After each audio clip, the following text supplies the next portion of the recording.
bonjour à tous, très content de vous retrouver pour notre sixième CQFR de la semaine, le ce à quoi il fallait répondre, celui où par définition on répond aux questions des auditeurs. Pour me rejoindre à mes côtés, il y a Théo. Théo, on va découvrir les questions sur le tas et on va essayer d'y répondre du mieux possible. Ouais, c'est ça, parce que pour être 100% franc avec vous, comme vous le savez peut-être ou peut-être pas, on est en plein bouclage du prochain numéro de Rivers. Donc là, en plus que les nuits sont courtes, mais les journées sont longues, donc on va le faire comme les semaines précédentes avec Shai. Quoique Shai avait bien géré ça la semaine d'avant, mais je vais découvrir les questions en même temps qu'Antoine, comme ça, il n'y a, pas y a pas de tricherie non plus. Tu pourras pas me dire, ouais, mais t'avais regardé les stats, t'étais arrivé préparé et tout. Je suis tombé dans le même traquenard que toi, Antoine. On va découvrir ça ensemble. Allez, je commence avec la première question. Question qui nous a envoyée par Maxime et qui nous dit: je voudrais vous poser une question en lien avec le trophée de Defensive Player of the Year de Rudy cette semaine. Depuis 2013, n'en déplaise à notre ami Gilbert Arenas, les Européens ont remporté 7 trophées de Deepoy. Les 4 de Rudy, Noah, Yanis et Marc Gasol. De plus, Victor risque d'en rafler quelques-uns dans les années à venir. Y voyez-vous une raison en fonction de la formation par rapport à celle des US, ou est-ce que c'est juste la mondialisation de la NBA? Merci pour vos analyses bien plus pertinentes que ce bon vieux Gilbert et pour votre bonne humeur habituelle. Voilà, question de Maxime qui remet un petit peu les Européens à l'honneur du côté de la défense. Bah, merci à Maxime et je pense que c'est un mix des 2. Il y a évidemment le fait qu'il y ait une ouverture sur l'international. Bon, bah, par définition, si tu as de plus en plus de joueurs européens, de plus en plus de très bons joueurs européens, bah, de plus en plus de joueurs européens susceptibles d'avoir des trophées. Mais je pense que pour la défense, très clairement, il y a une histoire de formation, de style de jeu aussi, en fait. Tu es obligé de défendre en Europe. Et je pense que de manière globale, en fait, les fondamentaux collectifs sont beaucoup plus forts en Europe, sont beaucoup mieux instruits par rapport à la NBA, enfin aux États-Unis, pardon, pas à la NBA, mais aux États-Unis où les jeunes Américains grandissent surtout en se développant en tant que prospect individuel et du coup, il faut développer surtout son jeu offensif. Le collectif est mis un peu de côté. Il y a pas de club amateur, il y a pas les mêmes formations. Je pense que pour moi, c'est le premier élément. Et puis, je vois les grandes formes. Enfin, tu vois, la France ou l'Allemagne, c'est des équipes européennes qui se basent notamment sur leur défense. L'Espagne aussi a toujours eu une défense étouffante dans son style, même si évidemment on pense peut-être au talent offensif, mais en fait l'Espagne avait aussi toujours une très grande défense. Voilà, c'est des trucs qui me marquent. La Serbie un peu moins. Serbes, c'est pas trop leur truc de défendre, mais dans l'esprit, j'ai l'impression qu'en Europe, on est quand même plus axé sur la défense collective et c'est ce qui explique par exemple Rudy Gobert, il est fort sur l'homme, mais son vrai point fort pour moi, c'est le fait qu'avec lui, tu as toute une défense qui fonctionne, quoi. Bah, non, mais t'as raison, sur Rudy, on en avait parlé à plusieurs reprises. Le truc, c'est ça qui me fait rire, c'est qu'en fait, Gilbert Arenas, il a jamais vu un match d'Euroleague de sa vie, en fait. Il sait même pas Mm. comment fonctionne le championnat. Et en fait, par le simple jeu des montées et des descentes dans les championnats FIBA, tu peux pas te permettre, en fait, de pas. Même si t'es jeune, tu vas pas être sur le terrain si t'es juste un scoreur en fait, parce que tu peux pas, t'es trop handicapant potentiellement pour ton équipe. Et il y a déjà, nous on trouve que parfois dans le championnat de France, même si ça a bougé quand même ces 10 dernières années, on regrette qu'il n'y ait pas plus de place pour les jeunes, que les jeunes puissent pas plus jouer, etc. Tout simplement parce que c'est trop compliqué ou parfois c'est une trop grande prise de risque pour les clubs de mettre des joueurs inexpérimentés sur le terrain.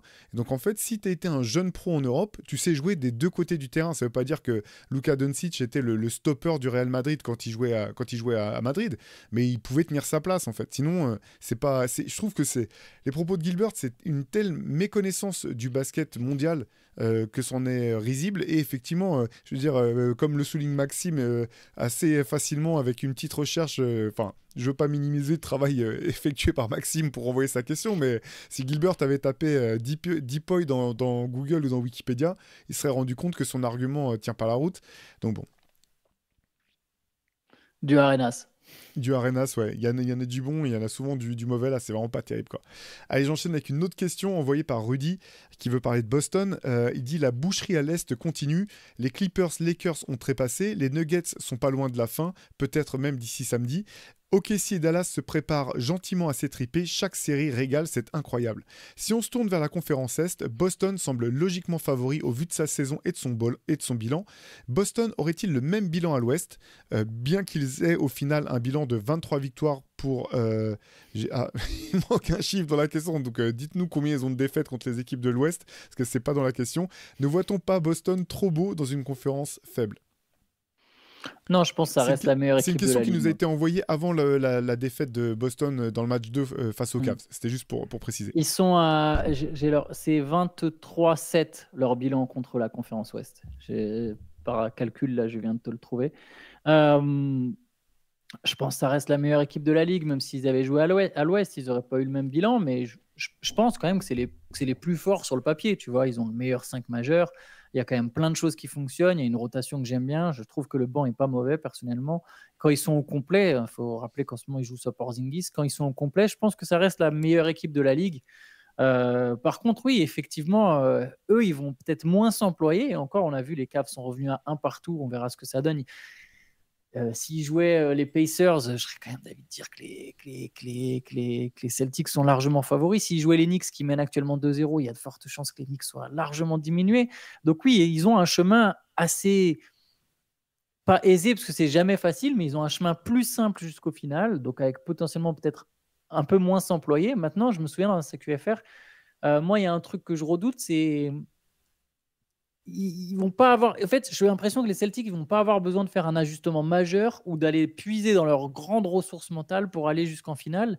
Et le risque, c'est à un moment de se retrouver justement face à l'adversité très tard et tu sais pas comment tu l'affrontes. Tu m'avais répondu assez justement que bah, c'est leur expérience, le fait qu'ils sont déjà allés en finale 2022. Tu vois qu'il y a des choses, c'est ça qui est censé être pour eux le point sur lequel s'appuyer, genre en mode ah bah on connaît, on a déjà traversé tout ça, mais voilà, ils ont tendance des fois un peu à se relâcher. Je pense que c'est ce qui s'est passé notamment sur le Game 2 contre les Cavaliers. Donc à voir si c'est que un avantage. Je dirais que sur le papier, a priori, c'est plutôt cool d'être dans la conférence faible. Mais faudra voir. Il y a des équipes, l'équipe qui va aller en finale à l'Ouest, quelle qu'elle soit, elle aura été testée en fait. Même si c'est les Timberwolves par exemple qui n'ont toujours pas perdu un match, tu sais qu'ils auront été testés d'une manière ou d'une autre avant d'arriver jusque-là. Ouais, mais je partage ton avis, Antoine. Cette équipe de Boston est vraiment très forte. Elle est hyper dominatrice depuis le début de la saison. Moi, j'ai été épaté. Je m'attendais pas forcément quand même à ce que la domination soit telle. C'est vrai que en playoff à l'Est, bah, il bénéficie malgré tout du fait que Milwaukee soit déjà sorti, que Philadelphie soit déjà sorti. Je jette pas la pierre du tout à l'équipe de New York qui, je pense, sur le papier, en fait, pourrait peut-être être celle qui pourrait justement tester un petit peu leur dureté mentale si jamais leur chemin devait se croiser à cause de la manière dont joue New York, tout simplement, où tu sais que ça va être fatigant, ça va être dur, etc. Mais comme toi, j'ai peur, malgré tout, si jamais New York devait passer la demi-finale et arriver jusqu'en finale, j'ai peur qu'ils soient trop sur les rotules, peut-être pour pouvoir freiner un petit peu Boston. Après, il faut voir quand même. Pour Boston, c'est paradoxal, c'est peut-être que c'est un peu peut-être comment dire euh, pas irrationnel, mais je saurais pas te dire exactement pourquoi, mais j'ai pas totalement confiance non plus dans cette équipe de Boston. On a vu, alors c'était peut-être l'affaire d'un match, mais que sur le match 2 face aux Cavs, bah, c'était quand même pas tout à fait la même sans Kristaps Porzingis, ils étaient vite retombés quand même dans leur travers un petit peu, j'ai trouvé dans le jeu, enfin, Cleveland les a fait retomber dans leur travers, c'est pas simplement Boston qui a perdu tout seul, mais c'est intéressant ce que tu dis là. Est-ce qu'ils vont arriver sans avoir été testés jusqu'en finale? Est-ce que c'est une force ou est-ce que ça peut être une faiblesse si tu te retrouves dans le dur à ce moment-là? Il y a quand même, je suis d'accord, le banc de Boston est pas mal, mais il est pas mal parce qu'il y a un 5 majeur qui est extraordinaire. Là, Oui. bon, il n'y a pas Porzingis.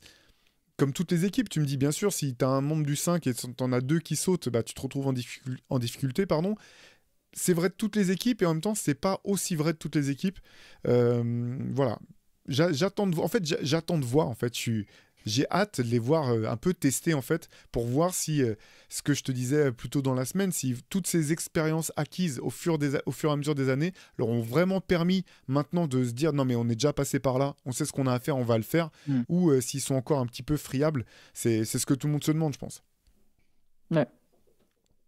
Allez, question suivante envoyée par Philippe de Montrouge qui nous dit Montrouge le 8 mai 2024. Salut la team Basket Rivers, Basket Session Rivers, Théo, Chai, Antoine et tout le reste de l'équipe. Je viens de finir d'écouter le podcast sur les Clippers et ils ont pardon. Je viens d'écouter le podcast sur les Clippers dans lequel on se demandait s'ils avaient encore de l'espoir. C'est passionnant comme toujours. Bah, merci pour le retour. Merci. Par rapport à ce podcast, une question me vient à l'esprit concernant les Nets. À l'avenir, une vidéo du même genre avec comme intitulé Les Nets, quel avenir aurait été une très bonne idée pour un prochain podcast, même si je sais que vous ne pourrez pas en faire une vidéo pour chaque franchise, ce que je conçois tout à fait. Donc dans un premier temps, je vous demanderai de répondre par le biais du CQFR du samedi, et je vous mets ma question. Les Nets, quel avenir en prenant en considération l'arrivée du nouveau coach Jordi Fernandez? Saluez pour moi toute votre équipe, prenez soin de vous et de vos proches et bonne continuation pour les playoffs et à bientôt. Cordialement Philippe. Merci Philippe pour le message, Merci ça fait beaucoup, super plaisir. Ouais, quel avenir pour les Nets? Effectivement, avant que je te laisse répondre Antoine, je t'avoue que moi j'étais hyper enthousiaste à l'idée de voir cette équipe de Brooklyn sur le terrain cette année. C'est paradoxal, mais plutôt bien aimé ce qu'ils avaient montré en fin de saison dernière, une fois après le trade de Kyrie, j'ai trouvé qu'ils avaient plein de joueurs qui étaient quand même intéressants, pas mal d'extérieurs qui peuvent défendre et shooter à 3 points, une espèce de... Je les vois un peu comme un vivier, tu sais, donc tout un tas d'autres équipes dans lesquelles pourraient venir piocher des joueurs pour compléter leur rotation. J'étais quand même salement déçu finalement de la saison. Il y a Ben Simmons qui est venu, parvenu, puis reparti, puis revenu, puis finalement on l'a plus vu du tout. Ouais, j'attendais plus pour cette équipe des Nets et j'ai été ravi en apprenant la nomination de Jordi Fernandez que j'avais trouvé impressionnant avec l'équipe du Canada. J'ai hâte de voir ce que ça a donné en fait, Brooklyn. Ouais, moi aussi, parce que j'ai l'impression que ça peut. En fait, c'est l'équipe moyenne par excellence. Donc, elle est sur une ligne, tu vois, elle avance tout droit et ça peut très vite basculer d'un côté ou de l'autre. Là, sur cette saison, c'est tombé dans le négatif. Mais je me demande si, pour un nouveau coach, je parle même pas particulièrement de tactique, mais juste l'esprit de groupe, en fait. J'ai trouvé que les Nets étaient décevants à ce niveau-là, en plus pour les avoir vus de près quand ils sont venus à Paris. Je sais pas comment l'expliquer dans les bons termes, mais j'ai trouvé qu'il y avait un truc qui cliquait pas. Alors que comme toi, je pense que sur le papier, il y a quand même du talent. Pas beaucoup de talent parce qu'il n'y a pas un super joueur, tu vois, mais il y a plein de bons joueurs et normalement, l'Est, plein de bons joueurs, ça suffit, tu vois. J'ai été particulièrement déçu de la saison de Michael Bridges, honnêtement. Je pense que c'est un très bon joueur. C'est un costume qui n'est pas du tout taillé pour lui, par contre. Euh, il peut y avoir un monde où Jordi Fernandez, en fait, il arrive à tirer le maximum de cet effectif. Tu vois, l'expression tirer le meilleur de son effectif. Et d'un coup, les Nets deviennent une équipe qui peut faire ce qu'a fait les Pacers. Ou après, voilà, les Pacers ont quand même 2 All-Stars. C'est vrai que les Nets sont pas ça. Mais ouais, une saison de ce genre où tu vises quand même un peu plus haut. Tu n'es peut-être pas 5-6 places au-dessus, mais tu es quand même suffisamment bien placé. Tu es du poil à gratter et tu redeviens cette équipe où tu dis ah, bah, s'il y avait une star ici, qu'est-ce que ça serait bien, tu vois. Là, tu peux te le dire sur le papier, mais dans les faits, bon, c'était vraiment moche. Il y a des joueurs intéressants, Cameron Johnson, Michael Bridges, évidemment, Nick Claxton, etc. Mais l'avenir, il est. Pardon, excuse-moi, je vais finir là-dessus, mais l'avenir, il est délicat. C'est que les Nets, en fait, ils ne peuvent pas reconstruire. Ils n'ont pas d'autre choix que d'être compétitifs ou d'être un peu compétitifs. Parce qu'il n'y a pas de pic. Les Nets, j'ai vu très souvent ça. Ouais, les Nets devraient tout casser.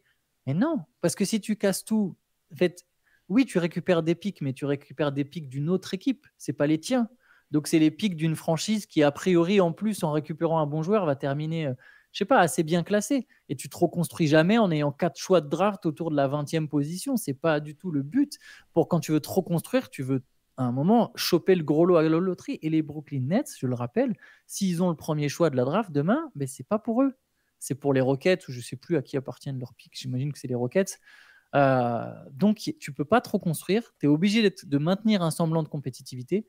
Et je pense que le choix de Jordi Fernandez va dans ce sens. Il y a des talents à développer dans cet effectif, que ce soit Cam Thomas, Bridges, Johnson, Claxton, etc. Si lui, il arrive à tirer le meilleur de tout ça, ça peut faire une très belle saison l'an prochain, ou une saison plus que correcte. Pas très belle saison, mais une saison plus que correcte. Ouais, non, c'est clair. Je pense que je partage ton avis. J'ai l'impression qu'ils sont revenus à la case dans laquelle ils étaient quand ils avaient Kenny Atkinson à la tête de l'équipe avec un roster jeune, sans vraie star en fait. Je pense que Michael Bridges, je le mettrais quand même dans la catégorie des super joueurs. Je suis d'accord avec toi pour dire qu'il n'a pas le costume. En fait, il n'a pas les épaules pour le costume de franchise player aux premières options. Mais je pense que c'est un. Je pense quand même que enfin, moi, je trouve que c'est un super joueur. La limite, c'est qu'il n'est pas aussi jeune que les gens le pensent. Euh, Mm. mais par contre, voilà, tout est en place, je Mais pense. l'ensemble de l'effectif, si je peux me permettre, n'est pas aussi jeune que ce que les Ouais. gens pensent, hein. À part Cam Thomas, il n'y a pas un mec qui est jeune, quoi. Non, non, mais c'est clair, c'est des mecs qui sont quoi, entre 25 et 27 ans j'imagine, la moyenne à peu près de l'équipe.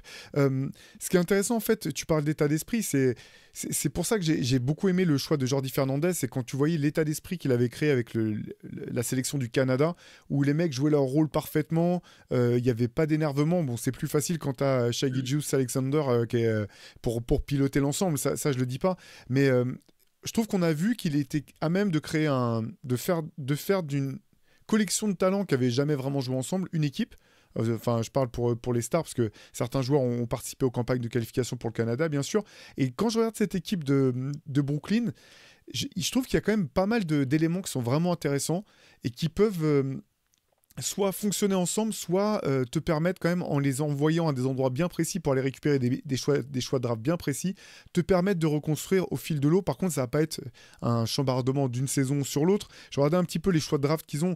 Il y en a quand même qui sont pas inintéressants. En 2026, tu as des choix de Détroit, Milwaukee, Orlando. Orlando, je pense que ça sera fort. Détroit, Milwaukee, il faudra voir un petit peu où ça en est à ce moment-là. Et je pense qu'ils peuvent aussi aller essayer de mettre en place des trades potentiellement avec des équipes qui ont des choix de draft mais qui sont pas les leurs en fait. Genre, si tu regardes, alors, ça va être une équipe comme OKC par exemple doit avoir la moitié des choix de draft de la ligue. OKC a un paquet de choix de draft qui sont pas que les leurs en fait. Donc tu peux essayer de dire on veut échanger contre des pics mais pas les vôtres, ceux que vous avez de d'autres équipes qui elles seront parties pour pas performer quoi.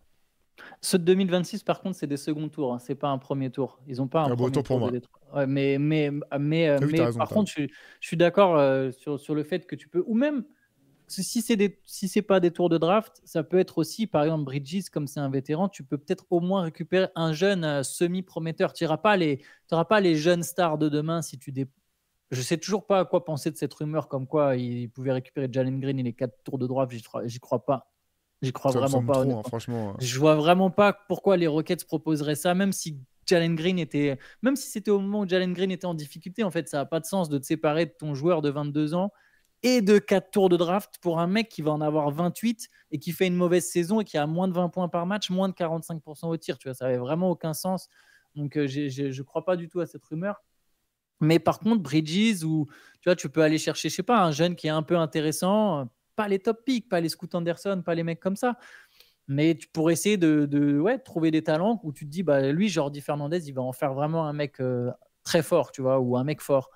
Il y a des options comme ça. Il y a encore des choses à faire, en tout cas, avec cette équipe des Nets. Et je trouve que Sean Marks, mine de rien, est un bon GM. Je sais qu'il y a quelques choix qui sont un peu, par moment, ça peut sembler décevant, mais je pense que c'est un bon GM. Il y a un très bon coach.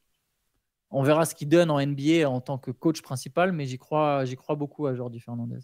Non, mais je suis complètement d'accord avec toi pour Sean Marks. En fait, c'est un mec qui est. Faut se rappeler dans quelle situation étaient les Nets quand il est arrivé. Ils étaient vraiment perdus. Finalement, la reconstruction n'a pas été si lente que ça. Derrière, il y a eu deux paris. Des paris, je pense que la plupart des GM auraient certainement tenté. Si tu peux réunir trois des meilleurs joueurs à leur poste de toute la ligue, bah, tu le fais.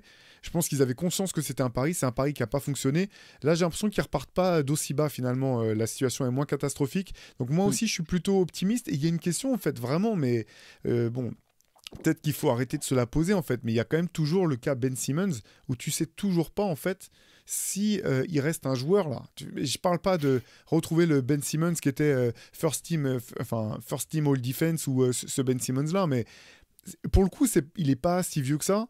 Il y a encore du potentiel, il y a encore du basket là-dedans, et c'est vraiment, je pense, un joueur qui peut changer la donne. Alors pas faire des Nets un contender, je dis pas du tout ça, mais qui peut servir d'accélérateur de particules si jamais il peut être fort, soit pour Brooklyn, soit pour une autre équipe en fait. Ouais, je suis d'accord, faudra voir. Donc, il y a le truc, il a passé plus de minutes au Met Gala que sur le terrain, Ouais, c'est clair. c'est sûr. Ça, c'est dur, Mais ça, bon, c'est dur. j'espère, j'y croyais à son retour cette saison. J'espère que pour l'an prochain, il y a un moment quand même où ça va aller. Et il y a un joueur dont on parle jamais, mais pour le coup, qui progresse d'année en année, c'est Nick Claxton. Moi, je trouve vraiment impressionnant ce joueur.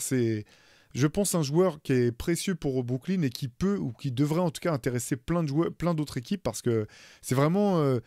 En fait, je trouve que finalement il a une capacité à arriver chaque nouvelle saison avec un peu plus de choses dans son arsenal qui est pas si commune que ça en fait. Mm. Allez, on enchaîne. Alors, tac, tac, tac. Pardon, je découvre la question en même temps que vous. Question sur. Allez, je lis la question. C'est une question de Fred sur Rudy Gobert. Merci pour ce que vous faites. En vous écoutant, vous me rappelez qu'on a la meilleure ligue pro au monde, les meilleurs athlètes, mais aussi les meilleurs journalistes. Ah, merci. Ça, c'est abusé. J'aurais pas dû le lire à voix haute. En fait, je découvre le mail en même temps. Ça fait un peu autopromo. Bref, je vous écris pour un cri du cœur, plus pour un cri du cœur que pour une question. J'en ai assez du disrespect envers Rudy Gobert. Je souhaite plus de respect, plus de chauvinisme, plus d'amour. C'est ce que ce jeune homme accomplit est incroyable. Je ne souhaite plus qu'à chaque fois qu'on le cite, je vous kiffe, mais vous-même vous l'avez déjà fait, on dise limité en attaque. Est-ce qu'on reproche à Fabien Barthez de ne pas avoir mis autant de buts que Chilaver? C'est un joueur? Ouais. Tu confirmes que Chilavert, tu c'est deux confirmes que c'est un gardiens de joueur? but. Ouais. D'accord, ok. Parce que j'en ai aucune idée, faut pas venir me tester sur le football. Le gars est tellement un taffeur qu'il progresse encore à 31 ans, 4 titres de DPOI, c'est fou. Embrassez le mouvement avec moi, donnons-lui du love inconditionnel, le respect qu'il mérite sans guillemets, astérix ou parenthèse. Pour ma part, je kiffe la défense et je kiffe le voir évoluer, impacter le score sans marquer beaucoup. Pour moi, c'est le meilleur joueur français de sa génération, voire de tous les temps. Je sais que vous n'aimez pas comparer les époques, je veux dire par là qu'on peut baser une équipe autour de lui. J'entends déjà la Parker Nation hurler, mais à mes yeux, il y a débat. Parker était très fort et a apporté au système Spurs. En revanche, je trouve qu'il en a plus bénéficié. Qu'en pensez-vous? J'ai hâte de vous entendre sur ces sujets. Peace. J'ai beau ne pas avoir un amour fou pour Tony Parker, je pense quand même que Tony Parker est quand même plusieurs crans au-dessus de Rudy dans cette histoire de meilleur joueur français de tous les temps. Et je pense que Victor dépassera de toute manière les deux. Mais Rudy, je valide. Et c'est pas un mauvais attaquant, hein, d'ailleurs, hein, Rudy Gobert. C'est un attaquant utile. Il y a plusieurs choses qu'il apporte en attaque. C'est juste que c'est pas un. De toute façon, des big men à qui tu passes la balle au poste bas, il y en a deux dans cette trois. Allez, si on compte Şengün, il y en a trois dans cette ligue. Même Valanciunas, il lui donne. Enfin, tu vois, même Valanciunas et Nurkic, c'est pas la première option de se dire ah, on va le mettre au poste bas et il va taffer. Il y en a pas beaucoup, mais sa manière de poser des écrans, il libère beaucoup d'espace avec ses écrans, sa manière de rouler, sa verticalité, sa taille. C'est pas un mauvais passeur. Je sais que c'est pas un mec qui va faire des passes décisives, mais c'est pas un mauvais passeur. Du coup, il y a un peu le cliché de se dire ouais, il a pas de move, mais c'est plus que ça l'attaque. Donc, je ne pense pas que Rudy Gobert soit un mauvais attaquant. D'ailleurs, ça lui arrive de mettre 20 points. Hein. Et ses coéquipiers le cherchent, ses coéquipiers, il tourne quand même à quoi? Il n'est pas si loin des 15 points par match, Rudy Gobert, alors qu'il joue quand même avec Towns et Edwards, qui sont deux scoreurs. Tu vois, je pense vraiment que c'est pas un mauvais attaquant. Et pour ce qui est de la défense, c'est effectivement un excellent défenseur. Euh, Maintenant, j'ai dit que Victor deviendrait le meilleur joueur français de tous les temps. Je peux me permettre de faire une petite comparaison. Je trouve que, par exemple, Rudy Gobert est un bien meilleur défenseur que Victor Wembanyama. Je sais que ça peut sembler étrange parce qu'on montre les stats, les contres, les interceptions de Victor Wembanyama. En tout cas, pour l'instant, peut-être que d'ici un an, ça va changer, mais parce que Wembanyama apprend tellement vite mais Gobert, il comprend le jeu nettement mieux que Wembanyama aujourd'hui.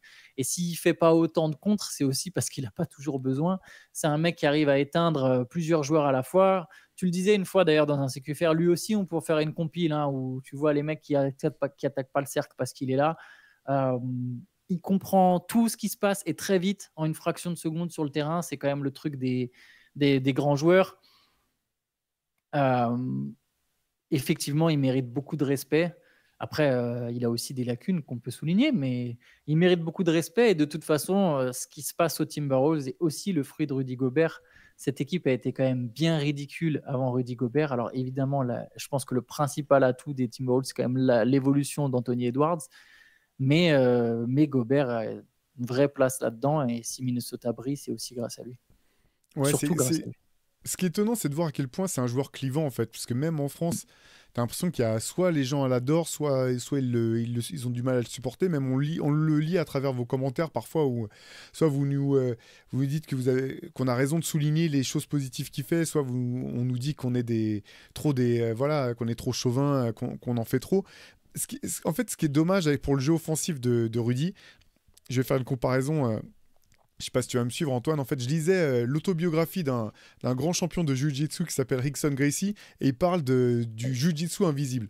En gros, c'est le fait d'être, avant même qu'il y ait une confrontation, le fait d'être prêt dans ta tête et même dans tes attitudes, prêt à te défendre, en fait. Et il dit, ça, c'est déjà du Jiu-Jitsu, simplement, c'est invisible. En fait, le problème de Rudy Gobert, c'est que l'essentiel de son attaque, là où il est excellent, c'est invisible aussi. C'est-à-dire que la menace du fait qu'il puisse rouler au cercle libre est tellement forte que les équipes s'organisent pour essayer d'empêcher ça au maximum. Ce qui veut dire qu'en fait, les moments où ils se retrouvent avec ça la arrive balle, pas, ouais. exactement. Donc les moments où ils se retrouvent avec la balle, en fait, souvent, ben, c'est que il y a eu, c'est que le plan offensif des Wolves n'a pas tout à fait fonctionné. Donc ils se retrouvent rarement finalement en attaque sur ces comment dire, sur ces points forts, Rudy, quoi.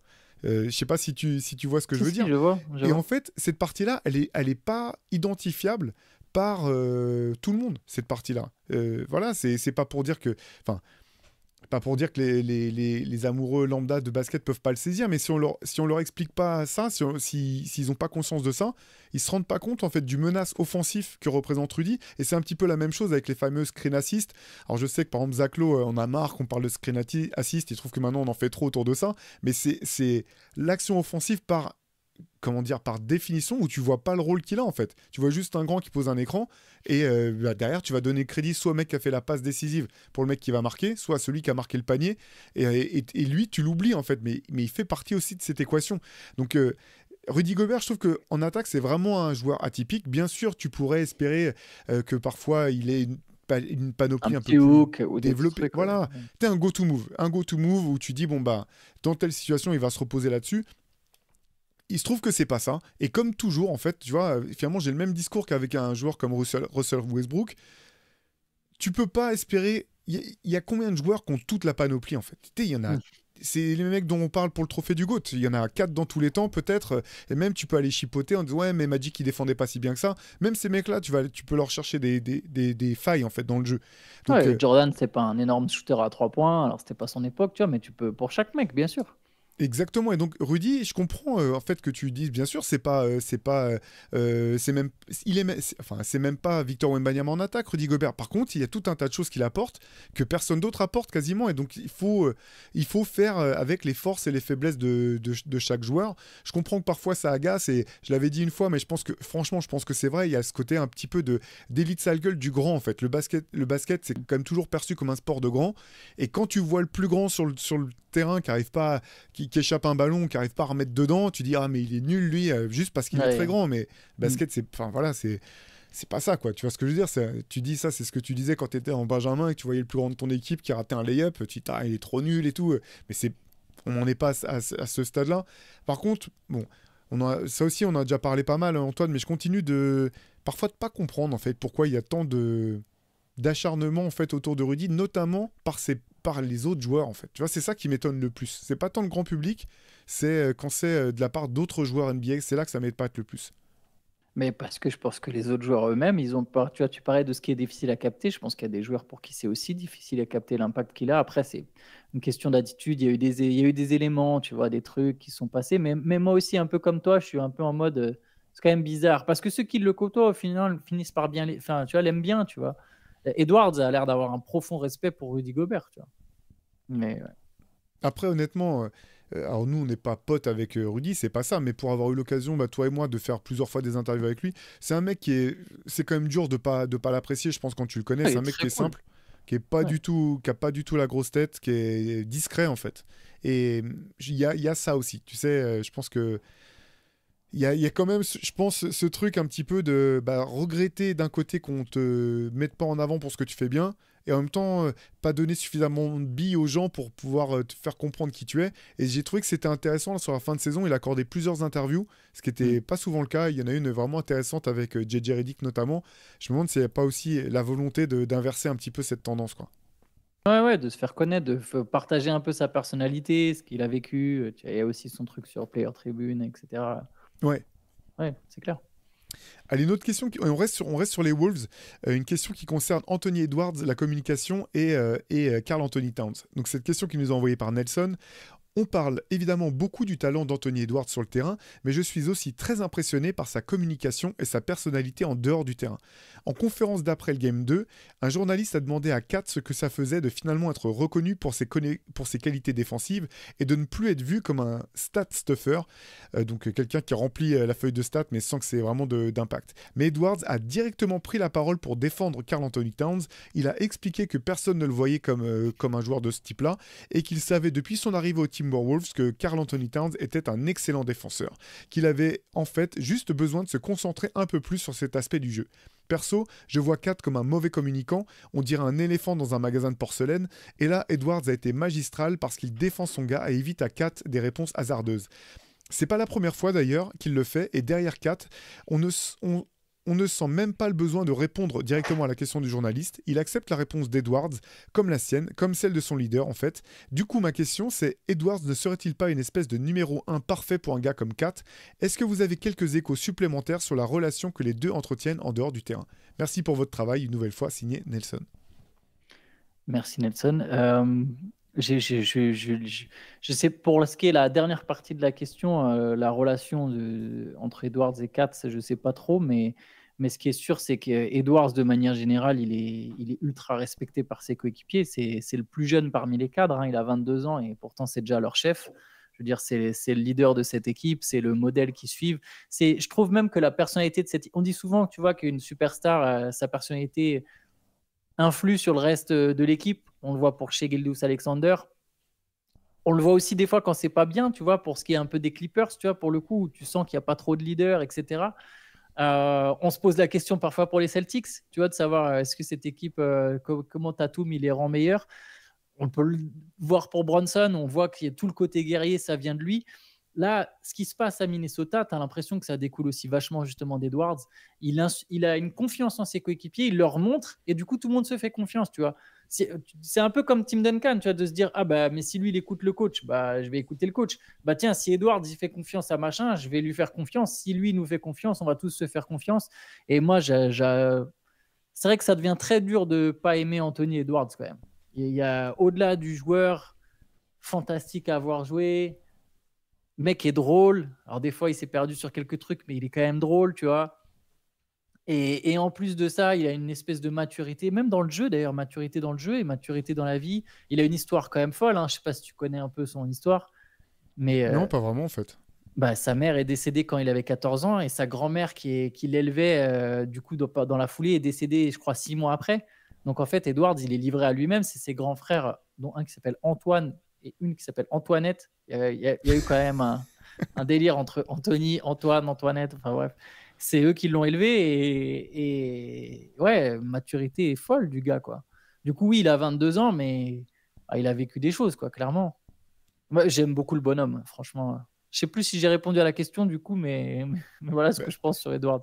bah, il était en deux parties, mais je vais enchaîner comme toi. En fait, ce qui est marrant, c'est que tu vois, je connaissais pas ça, ce que tu viens de raconter, Antoine, et je trouve ça très éclairant, parce qu'en fait, il a une fraîcheur qui me fait penser à celle de Yanis. Alors, pas le Yanis de cette année, hein, parce que cette année, c'était un peu plombé, mais le Yanis des années précédentes, en fait. Tu sais, le sourire aux lèvres, parce qu'il y a aussi ce côté, pour Yanis, clairement, il y avait ce côté de... Enfin, quand tu vois d'où il est parti, Ouais, pourquoi il n'aurait pas le ça, sourire, c'est en fait? cool, quoi. Ouais, voilà.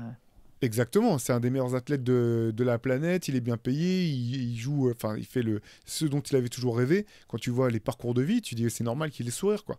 Et, je partage tout à fait ce que tu dis sur Anthony Edwards en ce qui concerne sa maturité. Et cette année, je trouve que le gap le plus important, alors il y avait celui sur la défense qu'on réclamait depuis plusieurs années. Antoine, on disait, il y a un moment, s'il veut être le joueur qu'il veut être, il faut qu'il montre l'exemple. Cette année, il est parfait dans ce rôle-là. Mais moi, là où il m'a le plus bluffé, c'est dans sa patience, en fait. Sur le terrain, quand il y a des prises à deux qui viennent, il lâche la balle. Il lâche la balle, il a la confiance dont il fait preuve envers ses coéquipiers et la qualité de sa lecture, en fait. Là, je trouve ça assez dingue à son âge. 22 ans, sur ses playoffs, il joue comme un vétéran. Honnêtement, il fait pas de mauvais choix. Il est tout le temps dans la lecture à être ultra dominateur dans le jeu et sans forcer. Là, il y a un gap. Il a passé un gap en fait d'une année sur l'autre que je trouve hyper frappant, marquant. T'as l'impression que limite c'est pas du tout le même joueur sur cette partie-là. Je sais pas d'où ça vient en fait. Tu vois, je saurais pas te dire si c'est qu'il a travaillé spécifiquement là-dessus, si c'est la collaboration avec le coaching staff, si c'est un an de plus avec Rudy Gobert et du coup enfin je dis Rudy parce que c'est le gros trade qui a changé la dynamique de cette équipe et donc de mieux Ça l'a comprendre forcé à être un playmaker. Voilà. C'est vrai, c'est vrai. Oui, et puis l'arrivée de Michael Conley aussi, je pense qu'il doit aussi beaucoup aider. Enfin, il n'y a pas mieux quand même comme vétéran pour t'apprendre un petit peu les dessous, enfin les cordes, quoi regarder en fonction des plans de jeu défensifs adverses, etc. En tout cas là-dessus, il est remarquable toute cette saison. Yes. Il y avait un autre bout de question sur 4. Ouais, pardon, vas-y. Non, mais je vais y revenir parce que c'est vrai qu'on a souvent été dur, moi le premier, sur Karl Anthony Towns. Il fait vraiment des très bons playoffs. Par contre, défensivement, j'émets quand même des réserves sur le fait que ce soit devenu un bon défenseur. Parce qu'on en rigolait encore ce matin, Antoine, après le CQFR, enfin, vendredi matin, après avoir fini le CQFR dans lequel on revenait sur les matchs de playoffs. Il a une capacité à faire des fautes débiles qui est quand même assez impressionnante pour un joueur de son statut, quoi. Pour le coup, lui, c'est pas un jeune joueur. Il y a des fautes qui ont juste pas de sens, en fait. Et là-dessus, je trouve que ça reste quand même un projet plus un projet à bâtir plutôt qu'un projet abouti. Ouais, je suis d'accord. Il y a encore des. Même en attaque, hein, des fois, il peut y avoir des trucs débiles. Hein. Mais sur ces playoffs, effectivement, il est parfait dans son rôle. En fait, je pense qu'il a le rôle. Nelson nous demandait si Edwards n'était pas le meilleur leader pour lui. Ça, je sais pas. Peut-être qu'il y en aurait eu d'autres, tu vois, dans la ligue qui auraient pu tirer le meilleur profit de 4. Mais ce qui est juste, c'est que Towns, il a capté vraiment que c'était plus son équipe. Il l'a accepté, ce qui est quand même fort. Ça demande une certaine maturité aussi. Tu vois, pas tout le monde qui accepte dans ce genre de situation. Il y a des mecs qui le vivent mal. Il a accepté, il a vu que c'était sans doute mieux pour lui. Et il a un rôle, je pense aussi, quelque part moins de pression, tu vois. Même si, bon, il peut vite être le bouc émissaire, lui et Rudy, tu vois. Les mecs que tu peux vite pointer du doigt. Mais il a un rôle qui est, je pense, taillé pour lui. Tu es la deuxième option. Et du coup, tu sais que les équipes adverses vont d'abord chercher à ralentir Edwards. Et du coup, toi, il y a le match 2. Il se retrouve plusieurs fois avec Jamal Murray sur lui, en fait. Je ne sais plus si c'est le match 2 ou le match 1. C'est peut-être le match 1, je ne me souviens plus. Mais il y a un des deux matchs, je pense que c'est le match 1. Il se retrouve avec Murray sur lui et parce que la défense des Nuggets a d'abord cherché à ralentir Edwards. Et du coup, lui, il a juste à attaquer. Et il est parfait dans ce rôle-là. Et puis, il met ses points, il met ses flotteurs, il met ses shoots. Non, il est excellent sur ses playoffs. Lui aussi, un peu comme tous les Timberwolves, de toute façon. Mais ouais, non, je partage. Et sur la communication d'Anthony Edwards, je le trouve exceptionnel en fait, parce qu'il y a je pense que qu'il est vraiment sincère, mais en fait parfois dans ses déclarations tu pourrais dire mais en fait il est sincère ou c'est le champion du monde de troll en fait, parce que tu sais la phase genre ils ont Kevin Garnett, ouais mais nous on a Jaden McDaniels, tu peux dire première lecture c'est un vrai leader, il big up son gars, ce qu'il a fait à plusieurs reprises après plusieurs matchs, et d'un autre côté tu peux te dire ben attends, il est en train de dire que Kevin Durant, c'est pas plus important que Jaden McDaniels, en fait. Tu vois ce que je veux dire? Tu pourrais vraiment le tourner de cette manière-là, de manière espèce de... Tu sais, en subtweet, tu sais, genre comme si c'était un subtweet en conférence de presse. Non, mais il est très fort en spontané. Ah, pardon, vas-y. Non, c'est ça. Mais du coup, je trouve que une phrase comme ça, il y a plusieurs degrés de lecture. Et ce que tu disais, le naturel avec lequel il sort ça, je trouve que c'est magnifique. Et dans la série face aux Suns, j'ai trouvé ça super cool de le voir partir dans du trash talk avec Kevin Durant, mais plein sourire en fait. Être en lui disant dégage de là, t'es trop vieux, maintenant c'est ma place, mais de le faire avec le sourire. Donc il y a ce côté un petit peu, c'est du trash talk, mais en même temps je te respecte, mais en même temps c'est du trash talk, et en même temps tu vas te faire sweeper quoi. Non mais il est marrant, moi je le trouve marrant.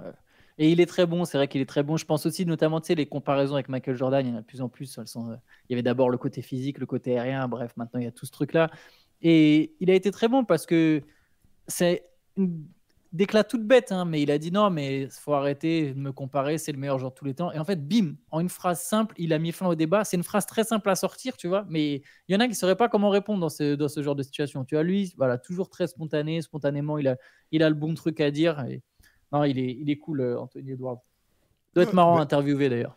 Ouais, c'est clair, mais tu vois, parce que c'est pareil, juste avant les playoffs, ou pendant le début des playoffs, il y a une interview qui est sortie là où le journaliste lui demande si il se considère comme l'un des meilleurs joueurs de toute la ligue, et il répond ouais, oui, je me considère comme l'un des meilleurs, mais c'est pas moi le meilleur. Et donc le gars Mm. lui dit bah bon, mais c'est qui le meilleur? Il dit ouais, c'est Jokic. Ouais, Et hands down, donc largement quoi. Et limite, le mec qui pose les questions, il leur revient pas que Anthony Edwards mette en avant Jokic comme ça, qu'il soit aussi naturel. Et je trouve, en fait, je trouve ça. Alors, je suis peut-être trop parano, mais tu sais, je trouve ça mortel parce que vraiment, ça fait sincère. Et en même temps, je me dis, mais si c'est pas sincère, mais quel génie en fait. Tu sais, parce que tu joues la carte de l'humilité et derrière, t'es en train de désosser les Nuggets, quoi. Et tu dis, non, c'est lui le meilleur joueur. Mais regardez, avec moi, on passe largement, tu vois. Alors, la série est pas finie hein, entre Denver et les Wolves, mais je trouve ça magnifique. ouais, c'est clair. Allez, une question de d'Erwan qui nous dit cette année, je n'ai pas vu une NBA qui bascule du mode saison régulière au mode playoff, mais j'ai vu deux sports différents. Je ne connais personne qui prenne du plaisir devant les matchs de saison régulière arbitrés comme des All-Star Games comme des All-Star Games des années 90. Franchement, il y a plus de fautes sifflées dans les All-Star Games des années 90. Enfin, ça jouait plus dur dans certains All-Star Games des années 90, pardon, que dans certains matchs de saison régulière de 2024, où tous les contacts sont sanctionnés et qui se terminent par un 148-142. La NBA n'aurait-elle pas intérêt à rebasculer le curseur vers une saison régulière plus compétitive avec des matchs qui se gagnent en 120-125 points maximum? Mais elle l'a fait en fait. Il y a eu justement une adaptation. À partir du All-Star Game, justement, la NBA a fait passer le mot aux arbitres de siffler nettement moins de fautes. Et il y a eu nettement moins de fautes. Il y a eu des matchs avec moins d'arrêts de jeu, du coup, enfin moins de temps mort, dans le sens où dès qu'il y a des lancers, forcément le chrono il s'arrête. Il y a eu moins de ce carton offensif. Donc la NBA est déjà intervenue et je pense que c'est une consigne qui va se prolonger sur l'an prochain. Histoire de calmer un peu, parce que la NBA, au début, il y a eu les matchs à 70 points, a fait genre non, mais non, on n'est pas concerné, mais quand même un petit peu, tu vois. Et elle y veut, elle tient à sa crédibilité, donc il y a déjà eu cette adaptation, je pense qu'il va se prolonger. Et par contre, la saison régulière, elle est longue, il y a des temps un peu. De toute façon, elle essaye de meubler la ligue, elle veut meubler. Il y a des concrets des événements tout le temps. Il y a le In-Season Tournament, puis il y a le Deadline, puis il y a l'All-Star Game et le MLK Day, etc., etc. On crée des trucs tout du long, mais c'est vrai que ça reste quand même long. Par contre, elle est intéressante, je trouve. Je trouve de toute façon, il y a tellement de talent, tellement de bonnes équipes. C'est juste que oui, c'est. Il y a des temps, il y a des temps dans cette saison où tu es un peu gonflé, mais regarde, si tu regardes la course à l'Ouest, par exemple, c'était tellement dingue, il y avait tellement de bonnes équipes qu'en fait, la saison régulière avait du sens, tu vois. Donc, moi, et il y a un truc que j'aime bien d'ailleurs, c'est quand même, dans l'ensemble, les places en saison régulière, elles sont pas anodines, parce que si tu regardes bien, le Thunder et les Timberwolves étaient premiers, enfin étaient dans les trois premiers. Tu vois, c'est des équipes qu'on retrouve. Les Mavericks, ok, ils étaient cinquièmes, mais ils ont fini avec le fait, si tu prenais que la fin de saison, c'était le meilleur bilan, tu vois, grosso modo de l'Ouest. Donc ça a un sens. Miami, je me permets Théo, petite pique, Miami a fini huitième, tu vois. C'était pas par hasard, tu vois. À part quand il y a des blessures, je pense notamment à Milwaukee, la hiérarchie de la saison régulière est quand même plutôt respectée. Donc ça montre quand même la saison régulière. Il y a des équipes qui la jouent aussi vraiment. Et ce que tu vois n'est pas. Oui, moi aussi, je suis d'accord que c'est pas le même basket dans le sens où il y a un niveau. En fait, les meilleures équipes montent en intensité. Et d'ailleurs, je pense encore à Minnesota. La série Minnesota-Phoenix. Phoenix, c'était une équipe qui a quand même gagné 49 matchs en saison régulière, mais qui n'a pas su hausser son intensité là où les Timberwolves, ils ont dit ok, premier tour des playoffs, on est ce qu'on est, on est l'équipe qui est très forte, mais on monte encore d'un cran. Deuxième tour des playoffs, on monte encore d'un cran, et ainsi de suite, tu vois. Mais la hiérarchie est quand même plutôt la même. Non, carrément. Et moi aussi, je trouve que la saison régulière, notamment depuis l'instauration du In-Season Tournament, est vraiment plus intéressante. Moi, je me régale sur les dernières saisons régulières, je me suis régalé. Par contre, c'est vrai que, enfin, on en avait parlé, Antoine, mais depuis que je suis le basket, on sait qu'en playoff, il y a moins de coups de sifflet, que ça joue plus dur, mais j'avais jamais vu un tel gap que cette année entre la manière dont c'est arbitré en saison régulière et en playoff. J'ai trouvé qu'il y avait vraiment une marche qui était impressionnante, avec beaucoup plus de liberté laissée à la défense, mais vraiment de manière... je suis pas loin de partager, quasiment pas le même sport, t'as l'impression que c'est pas la même ligue en fait. Et moi, ça me plaît. J'aime la manière dont ces matchs de playoff sont arbitrés. Par contre, moi, je voudrais que ça soit comme ça toute l'année. Parce que sinon, pour plusieurs raisons. La première raison, c'est que si c'est arbitré comme ça toute l'année, il va y avoir moins de plaintes aussi. Ça va devenir normal et on pourra être un petit peu débarrassé du fait que dès qu'il y a un coup de sifflet ou pas un coup de sifflet, tu as au moins 4 mecs sur le terrain qui ont les bras levés en disant c'est un scandale. Et à un moment, tu as envie que ça joue et que tu as envie de leur dire allez, jouez, lâchez-nous, quoi. Ça, c'est la première chose. Et l'autre chose, c'est que j'ai trouvé que cette année, que c'était tellement différent que c'était un peu déstabilisant pour certaines équipes. Et je trouve pas ça forcément juste d'un point de vue basket. Finalement, tu as joué 82 matchs. C'est censé quand même te préparer en partie à ce qui va se jouer derrière. Et là, cette année, encore une fois, je regrette pas. Je préfère que ça s'arbitre comme ça. Mais moi, j'aimerais que ça soit joué comme ça toute l'année. Parce que je trouve que les matchs en eux-mêmes sont plus intéressants. Que dès qu'il y a un break de 6-8 points, bah, c'est plus tout à fait pareil que quand. Voilà, là, finalement, si les Mavs ont failli revenir de moins 31 face aux Clippers au premier tour. Mais finalement, là, en playoff, tu vois pas les comebacks comme il y a en saison régulière avec des retournements de situation improbables. Parce que, de toute façon, bah, voilà, tu commences à planter de partout, personne défend, tu as des coups de sifflet et puis tu te retrouves à nouveau dans le match. Moi, j'aimerais bien que ça reste comme ça toute l'année. Ouais. Yes. Allez, question de Rika. Une question, on change un petit peu, on va parler des Lakers. Je voulais vous parler des Lakers qui sont mon équipe préférée. Entre parenthèses, vous ne savez pas à quel point c'est difficile d'être fan des Lakers. Ils se sont fait éliminer par les Nuggets au premier tour. Pas un sweep, heureusement. Et Darvin Ham a été licencié. Pensez-vous vraiment que Darvin Jambon est le problème des Lakers? LeBron et Anthony Davis ont l'air frustrés et font des révélations négatives. Est-ce que LeBron doit partir? Doit-il prendre sa retraite? Quel est l'avenir de ce joueur plus qu'important pour les Lakers? Perso, je pense que le problème des Lakers, c'est le banc. Pardonnez-moi, mais le banc des Lakers est vraiment pitoyable. Je voulais donc vous demander ce que vous en pensez. Le fait que Howard, Caruso, etc. ne font plus partie de cette équipe, des mecs qui ont gagné le titre en 2020 a sûrement été le début des problèmes pour les Lakers. Pensez-vous vraiment que Darvin Ham devait être licencié? Je pense que Darvin Ham, c'était pas le problème. Après, c'est peut-être une partie du problème, vu qu'apparemment Anthony Davis était pas satisfait. C'est une question de Rika, pardon. Excuse-moi, j'ai pas précisé. Ouais, du coup, Anthony Davis avait l'air frustré. Donc là, à partir de là, il est frustré avec le coaching staff, même si je pense que, encore une fois, c'est pas forcément que le staff qui est responsable de ça, mais pourquoi pas? Ok, tu veux changer. Je peux comprendre, tu vois, je peux comprendre, mais ça va pas révolutionner les Lakers s'il n'y a pas moi, je suis d'accord avec lui sur le constat du banc. Par exemple, la rotation, elle est faible. Et le 5 majeur, il est très fort, mais défensivement, il est très friable. Heureusement qu'il y a Anthony Davis quand même, parce que Austin Reeves, D'Angelo Russell, Rui Hachimura et LeBron James, c'est pas... Alors Reeves est pas forcément mauvais sur l'homme, pas aussi mauvais que ce qu'on pense. Par exemple, j'ai vu très souvent, ouais, c'est une passoire. C'est pas un défenseur d'élite, mais il y a des moments où il s'en sort pas trop mal. Par contre, en fait, eux, c'est comme c'était pour quelle équipe déjà qu'on avait dit ça, que dès que tu fais tourner la balle, en fait, je sais plus pour quelle équipe on avait fait ce constat. On a parlé, on a parlé il y a pas longtemps. C'était ce matin en plus qu'on en a parlé. Indiana, c'était Indiana. Voilà, c'était Indiana, non, c'était avant-hier. Ouais. Indiana, tu vois, c'est pareil. Les Lakers, tu peux très vite les pousser à la faute. Donc il y a une construction d'équipe qui doit être un peu différente. Alors que paradoxalement, on avait vachement souligné leur intersaison, mais il y a eu beaucoup de paris qui n'ont pas marché. Gabe Vincent, il n'a pas joué, tu vois, et au final, il n'a pas joué déjà parce que c'était une question de blessure. Donc après, il est revenu, mais c'était pas du tout le Gabe Vincent de Miami.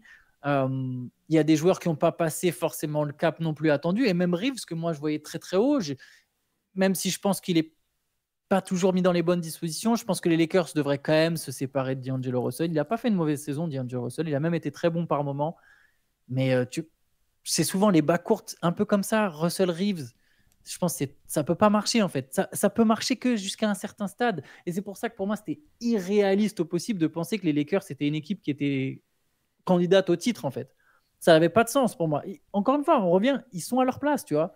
C'est une équipe qui est passée par le play-in. Elle est sortie au premier tour. C'est comme ça que ça se passe. Elle a fait 4 bons matchs contre les Nuggets. Non, ils prennent pas un sweep, pardon. Ils ont gagné un. Ils en prennent un quand même. Ils ont fait 5 bons matchs contre les Nuggets, tu vois. Mais il y a trop de lacunes, il n'y a pas de banc, il n'y a pas assez de défense, il faut retravailler tout ça. Et quant à LeBron, moi je pense que LeBron, on est tout proche de la retraite. Je ne serais pas surpris. Je sais que Shai pense qu'il va jouer encore longtemps. Moi, je ne suis pas sûr. Moi, je pense que LeBron, peut-être même sa dernière année là. L'an prochain, 1 ou 2 ans max. Ouais. Ouais. Je serais pas surpris qu'au final, il nous annonce. Là, il peut rien dire parce qu'il y a la draft. Je pense pas que Bronny sera drafté. Je pense même pas que Bronny va se présenter à la draft. Je pense que Bronny va retourner à la fac. Mais ouais, peut-être 2 ans s'il sent que Bronny a une chance de venir en NBA. Et si Bronny venait à être drafté, je serais pas surpris que ça soit la dernière saison de LeBron en mode bah voilà, je l'ai fait. J'ai joué avec mon fils. Tu vois, et c'est pour ça qu'il va annoncer en fonction de ce qui se passe à la draft. Mais 1 ou 2 ans max, à mon avis. Ouais, parce que de toute façon, il a battu tous les records de longévité, enfin, le nombre de points, Ah le oui, nombre de points en playoff, tout ça, c'est... Voilà, il a placé c'est la barre tellement overkill. haut. Ouais, c'est ça. Oui, c'est ça après, parce que c'est toujours ça, la question, c'est comment tu veux... En fait, s'il voulait continuer à jouer, LeBron, honnêtement, il peut jouer encore un nombre d'années de dingue, en fait. Tout dépend quel statut il veut avoir dans une équipe dans laquelle il continue à jouer et quel salaire il veut avoir en échange. Parce qu'en fait, les Lakers, c'est ça. Tu sais, on en parlait un petit peu, brièvement, on parlait des Suns qui ont changé de coach. Et pour Darvin Ham, c'est pareil en fait. C'est ok. Je dis pas que Darvin Ham il est pas sur la liste des choses qui allaient pas aux Lakers. Pour moi, c'était pas la tête de liste en fait. C'est juste, tu sais, c'est comme, je sais pas, ta maison elle brûle, tu commences par essayer d'éteindre le feu quoi. Tu commences pas par repeindre le mur de la cuisine que tu trouves moche depuis 3 ans. Tu vois ce que je veux dire? Il y a une hiérarchisation des priorités dans ces cas-là. Et bon. Pour Darvin Ham à sauter, c'est toujours comme ça que ça se passe. Hein. Pour les coachs, on sait bien. Hein. À Milwaukee, le coach rookie a même pas tenu toute une saison, même si je pense pas que c'était non plus forcément le principal problème. Les Lakers, le problème, enfin une partie du problème, c'est aussi, je veux bien que Anthony Davis et LeBron râlent en disant l'effectif, l'équipe, nan. À un moment, tu ponctionnes les 2 tiers de la masse salariale du club pour savoir ce que tu veux. Tu peux pas tout avoir. Ou alors, si tu veux tout avoir, faut être le LeBron d'il y a 5 ans en fait. Et il faut que tu sois le Anthony Davis jamais blessé. 2 choses qu'on reverra sans doute jamais sur un terrain en NBA. Donc la marge de manœuvre est quand même assez restreinte pour Los Angeles. Je pense ce qui est sûr et certain, c'est que les Lakers ne seront pas l'équipe qui aura tradé LeBron James. Ça, c'est sûr et certain. C'est question de legacy, question de... il restera aux Lakers tant que LeBron voudra jouer aux Lakers, il sera aux Lakers. Ça je mets ma main coupée là-dessus. Derrière... le truc de D'Angelo Russell, en fait, c'est... Le problème, en fait, des Lakers, il est assez proche de celui des Suns, au bout du compte. C'est que tes stars ont plus la capacité de gommer toutes les limitations de tes remplaçants. En fait, il faut que tu aies des remplaçants élites. Et c'est pas vrai des Suns et c'est pas vrai des Lakers. Ça peut même... Non, pardon, je finis juste là-dessus. Et tu peux pas avoir une défense qui tient la route en playoff si tu as Austin Reeves et D'Angelo Russell dans le backcourt. C'est juste pas possible, en fait. Oui, j'allais dire, pardon, excuse-moi, je t'ai coupé, j'allais dire, ça s'applique même aux Warriors, en fait. C'est comme pour Curry, tu vois, c'est Curry, LeBron, Durant, c'est des mecs, voilà, ils sont à l'âge où tu as besoin qu'il y ait le supporting cast parfait. Si LeBron, il jouait aux Celtics à la place de Tatum, les Celtics seraient sans doute favoris au titre, donc tu pourrais dire, bah, vous voyez, LeBron, c'est la première option d'une équipe qui joue le titre. Mais tu vois, il y a des superstars plus fortes aujourd'hui. Edwards, t'as des mecs... Parce que les Timberwolves, ils ont des lacunes. C'est pas la meilleure attaque de la ligue. Sur demi-terrain, il y a plein de trucs qui fonctionnent pas forcément toujours très bien. Mais t'as un mec qui est capable de tout gommer. LeBron, il peut pas tout gommer sur l'intégralité d'une campagne. Anthony Davis non plus. Anthony Davis, il a toujours eu du mal, d'ailleurs, même avec le statut de leader. Enfin, c'est pas un leader. Moi, j'ai peur pour eux du moment où LeBron y part, en fait. Davis, il va porter quelle équipe? Ça va être une équipe... Il est fort, il est très fort, mais au niveau de l'attitude... Mais c'est si ce n'est le seul club qui peut se dire on fera venir nous un quelqu'un d'autre. Ouais, c'est ça. Ouais. Mais je suis d'accord avec toi. Et tu sais, l'autre truc pour les Timberwolves, j'y pense maintenant que tu le dis, l'autre atout qu'ils ont, c'est qu'ils jouent de manière atypique. Et qu'en fait, si tu regardes les équipes qui ont été comme ça très fortes, c'est des équipes qui ont eu des joueurs qui étaient en plein dans leur prime et qui ont changé un peu la donne sur comment ça se faisait, comment se faisaient les choses. Regarde, finalement, quand le Miami Heat commence à carburer à fond, c'est pas juste parce qu'ils ont Dwayne Wade, Chris Bosh et LeBron, c'est parce qu'ils jouent d'une manière qui se jouait pas à l'époque en fait, avec Chris Bosh en seul pivot qui s'écarte, une espèce de small ball, il commence à changer sur tous les écrans. Ils ont aussi eu une manière atypique de jouer qui leur a permis de faire la différence. Même chose pour les Warriors. tu as Klay Thompson, Stephen Curry, Draymond Green et un jeu offensif complet qu'on n'avait jamais vu en fait, avec autant de tirs à 3 points, autant de joueurs en mouvement, et tu as besoin d'avoir les deux en fait. Et finalement, alors je dis pas que les Wolves iront forcément aussi loin que les deux équipes que je viens de cibler, mais pour l'instant, ils ont aussi un jeu atypique parce que plus personne joue vraiment avec deux bigs comme ça en même temps. Il y a des choses qui sont pas, que tu n'as pas vu 82 fois dans la saison et qui peuvent te surprendre quand tu arrives en playoff, surtout si tu n'as pas ce que tu disais, c'est un supporting cast qui est complètement au niveau, ou la capacité pour tes stars à gommer en fait ces zones d'incertitude et te faire passer un cap supplémentaire.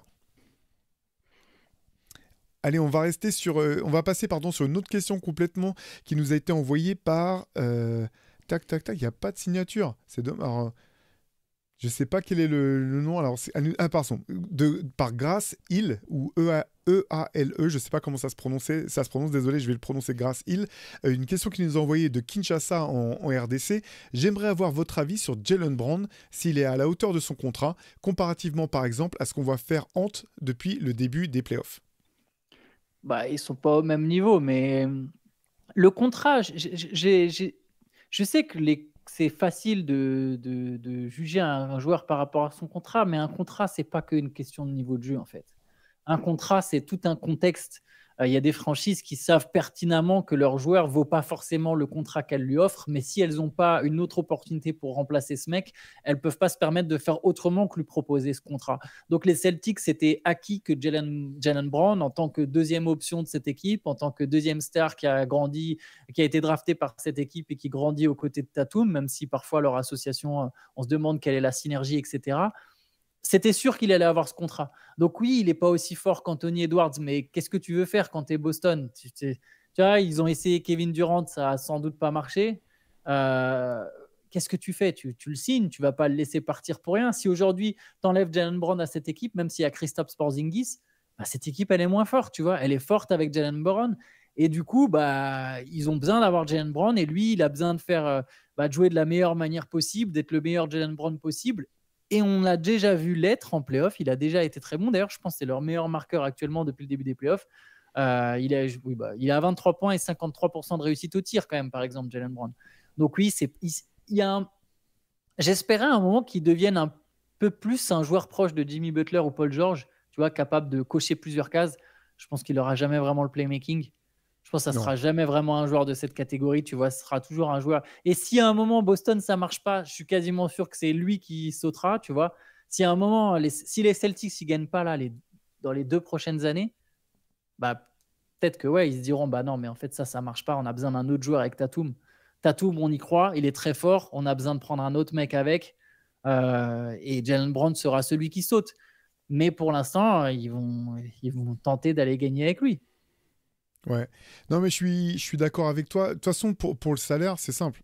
Aucun joueur mérite les salaires que personne, et je vais même pas dire joueur en fait, je vais dire personne ne mérite de gagner autant d'argent, que ce soit un président d'entreprise, un footballeur ou un basketteur.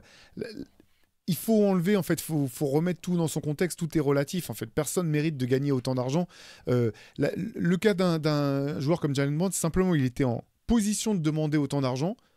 Les Celtics n'étaient pas en position de lui refuser de lui donner autant d'argent, donc il a eu ce contrat, et dès cette intersaison ou dès la prochaine, quelqu'un gagnera plus d'argent que lui, c'est la nature des choses. Je pense qu'il faut décorréler un petit peu les performances des salaires, parce qu'en fait, les salaires sont purement circonstanciels. C'est pas pour lui casser du sucre sur le dos non plus, mais l'intersaison où Nicolas Batum signe son très gros contrat, ça veut pas dire qu'il a une valeur vraiment intrinsèque qui vaut ce contrat, c'est qu'il est en position d'exiger ça. Ça, c'est la première chose. La deuxième chose, c'est que moi, j'ai trouvé Jaylen Brown vraiment bon, en fait, cette année. Et que même défensivement, j'ai trouvé qu'il était... On retrouvait un petit peu le Jaylen Brown des années précédentes, un peu plus incisif, j'ai trouvé. Parce que bah voilà, c'est aussi plus facile de défendre fort quand tu as d'autres gens qui peuvent être derrière toi, qui vont défendre fort à leur tour. Et finalement, j'ai l'impression que la limite peut-être de Jaylen Brown, j'ai l'impression que c'est sa force par ailleurs.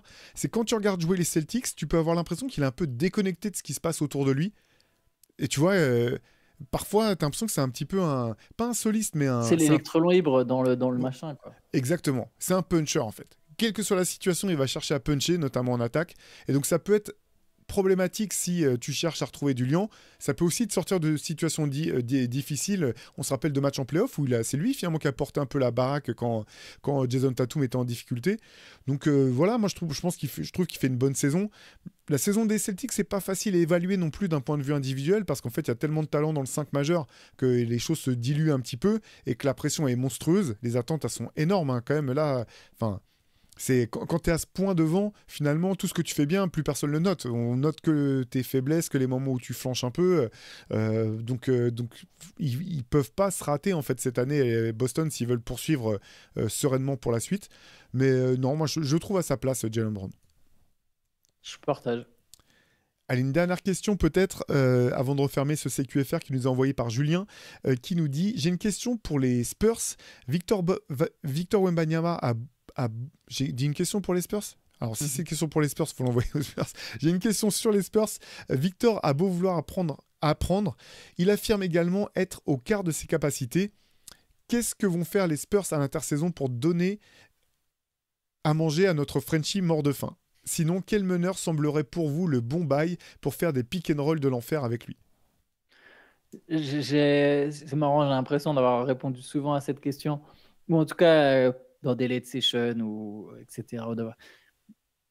Victor Wembanyama, apparemment, ça serait le plus patient au sein du projet. Encore plus patient que le front office. Il est mort de faim. Bien sûr qu'il veut gagner, mais il comprend aussi comment ça se passe. Ils ont gagné. Tiens, d'ailleurs, j'ai envie de rappeler quelque chose. L'effectif très faible des Spurs.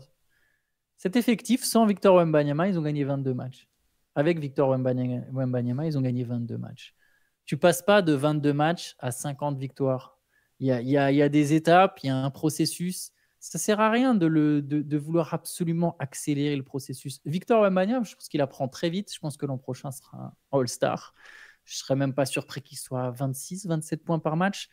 Il a montré sur la fin de saison qu'il comprend à une vitesse, il progresse à une vitesse, il évolue à une vitesse impressionnante. Donc oui, peut-être que les Spurs, ils seront à nouveau compétitifs dans 3 ans et pas dans 5, comme la plupart des équipes qui repartent de zéro. Mais il faut laisser le temps. Pourquoi vouloir absolument... Donc moi, je pense que le but de l'intersaison, c'est de travailler en fait avec ceux qui sont déjà là. Les Devin Vassell, les Jeremy Sohan. Bien sûr, si tu peux ajouter quelques vétérans capables d'encadrer ton groupe, ton vestiaire, un peu comme l'a fait les Rockets, par exemple, comme l'ont fait les Rockets, des mecs qui vont montrer la voie, qui vont expliquer des choses, qui vont montrer comment ça marche. Mais là, déjà, ils vont avoir un pic bien placé de plus, donc un jeune talent de plus. C'est autour de ça qu'il faut travailler. Il faut qu'ils développent le groupe qui est déjà en place. Moi, je ne suis absolument pas partisan de faire venir un All-Star. Donc, le fameux meneur en question, ça dépend de qui il draft déjà. S'il draft un meneur, c'est lui le meneur. Sinon, oui, j'aurais tenté de te dire, si TJ McConnell, il veut venir, mais tu vois, je ne vois pas l'intérêt. En fait, je ne comprends pas quel serait... Même pour jouer des pick and roll, déjà, je pense que Victor, il n'est pas destiné à jouer que des pick and roll. Je pense qu'on est sur un joueur qui va avoir le ballon. Ça va être lui, à un moment, le playmaker. Toutes les stars, c'est eux les playmakers. C'est eux qui ont la balle, tu vois. En NBA, quel que soit ton poste, si tu es bon, c'est toi qui as la balle. Et je pense qu'à un moment, Victor Wembanyama, il aura la balle. Donc, je ne veux même pas forcément l'associer, moi, avec un meneur star. Je ne sais pas encore auprès de quel joueur vraiment je veux voir Victor Wembanyama parce qu'on ne sait pas encore quel joueur il est. Et surtout, il est un joueur tellement différent de tout ce qu'on connaît ou tout ce qu'on a connu. L'intersaison, pour moi, voilà, c'est la priorité, c'est bosser avec ceux qui sont déjà là et compléter avec quelques vétérans et pas forcément besoin d'aller voir plus loin. Et j'ai l'impression que c'est ce que vont faire les Spurs en plus. Je trouverais ça ridicule qu'ils fassent venir Ingram, par exemple. Ou Trae Young. Non, ouais, Trae Young, c'est un peu différent. Parce que Trae Young, c'est un peu différent que Ingram. Mais enfin...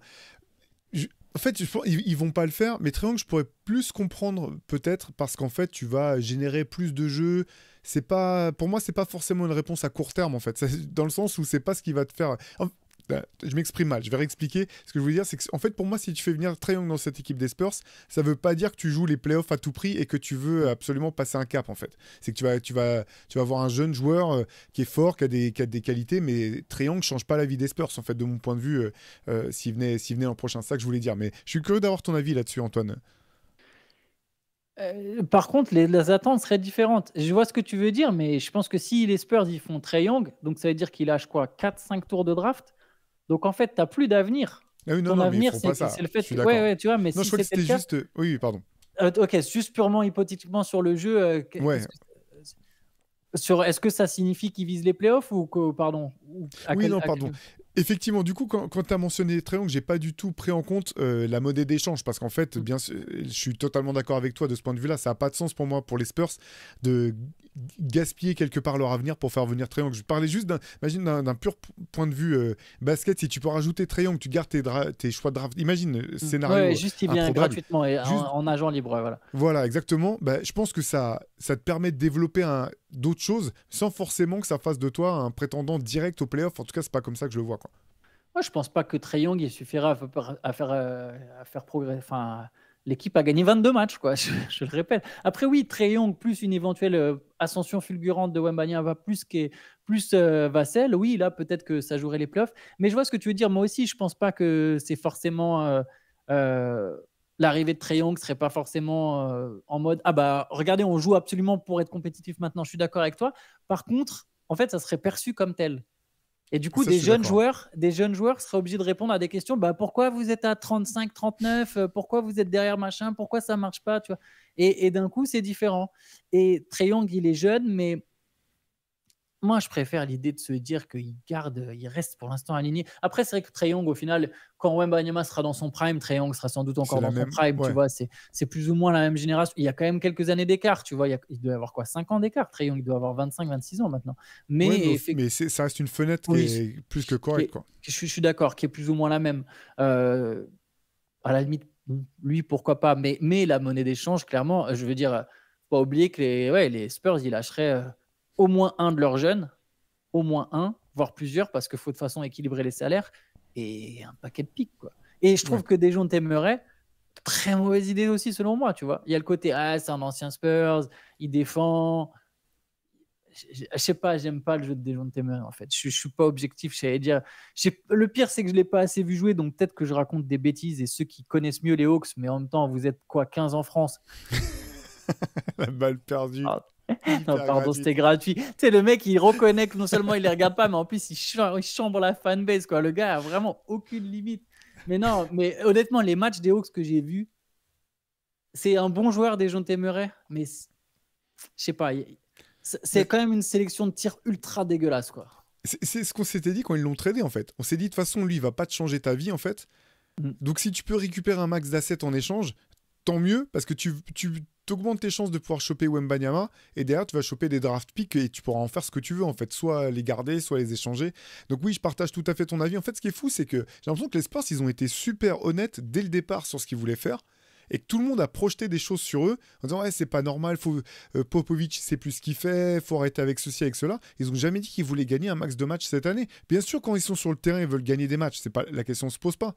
Mais je pense que c'est une équipe qui a été hyper finalement euh, pas courageuse mais rigoureuse dans son approche des choses. L'objectif c'est pas cette année. Nous on veut voir ce que les joueurs peuvent faire, ce qu'ils peuvent pas faire. C'est comme un laboratoire en fait. On va Ouais. regarder des trucs et on va pas se mettre à se dire il faut qu'on gagne. Et c'est ce que tu soulignais tout à l'heure, c'est à mettre au crédit de Victor Wembanyama quand même. Parce que là, en gros, la pression elle est quand même sur lui, même si c'était sa saison rookie. C'est à lui qu'on va poser les questions. On sait qu'il est quand même bien protégé par la com du club. Voilà, c'est pas si simple que ça d'avoir des entretiens ou de lui poser des questions. Enfin, ça, il a toujours été bien protégé de ce côté-là.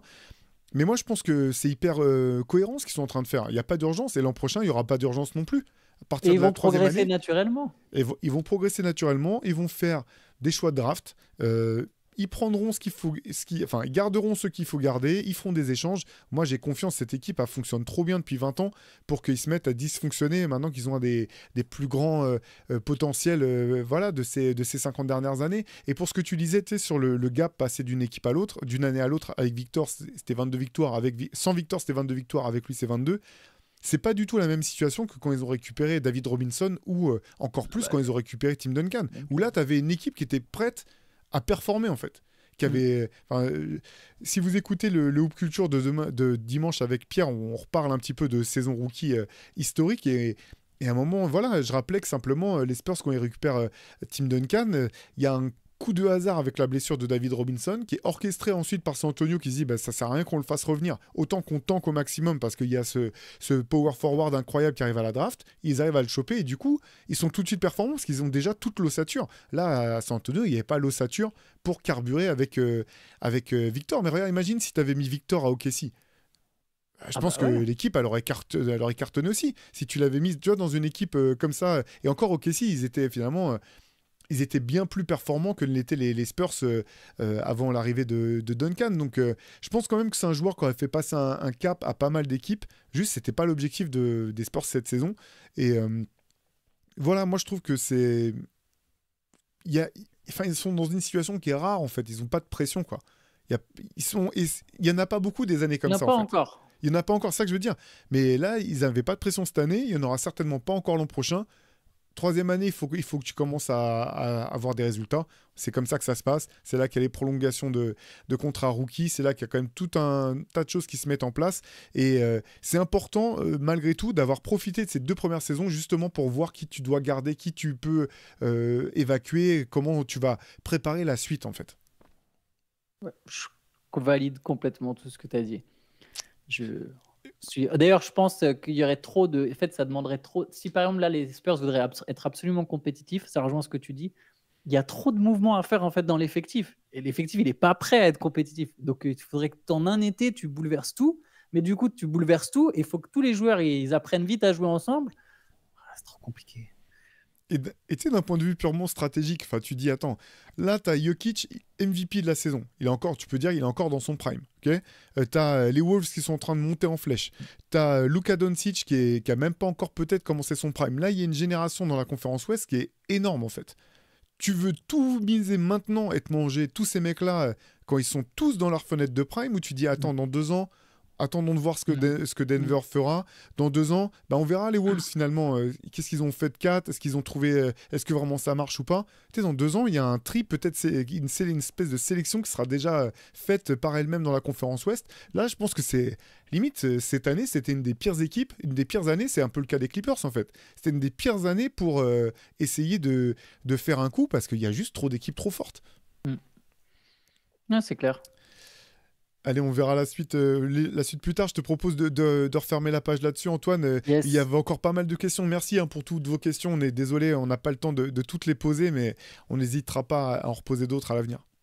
Yes, et n'oubliez pas l'adresse cqfr.rivers@gmail.com. Donc voilà, si vous voulez poser votre question, vous pouvez envoyer. Et puis peut-être qu'elles seront sélectionnées. D'habitude, Théo a l'occasion de les lire à l'avance. Donc il peut sélectionner un peu. Vous pouvez mettre des pots de vin.